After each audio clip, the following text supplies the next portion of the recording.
Бала жүрегі қашанда арманшыл болады екен. Арман бірде алыстан сағым іспетті бұлдыраса, бірде кеудеңді кеулеп алға жетелей береді. Айтпақшы, бала деген қызық әлем ғой.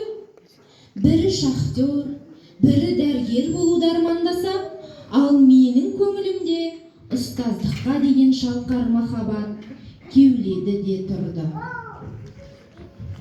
Сөйтіп, сол армандар жетегінде мен де ұстаздық оқудың теңізіне күмп бердім. Сол 4-5 жыл маған көп нәрсені үйретті. Шіркін, жас едім, албырт едім. Алайда, жүректе сүйікті мамандыққа деген сүйіспеншілік, көңілде жалын бар. Жүрексіне мектеп табалдырығын аттадым. Арманым асқақ еді, мақсатым да ерен. Жұмысқа белсене кірістім. Сөйтіп, ұстаздық жолым жалғаса берді. Ұстаздықтың сан қырын тани бастадым. Мектепте де сан салалы жұмыстардың ұйытқысына айналдым. Аудан, облыста өткен білім жетілдіру курстарына, семинарларға, ғылыми конференцияларға қатыстым.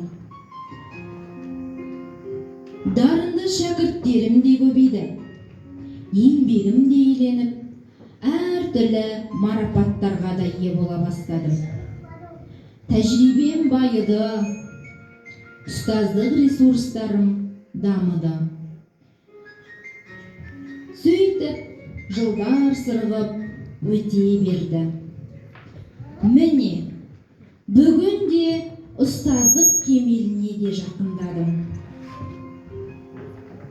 Талай төрлерде танымал тұлғаға айналдым.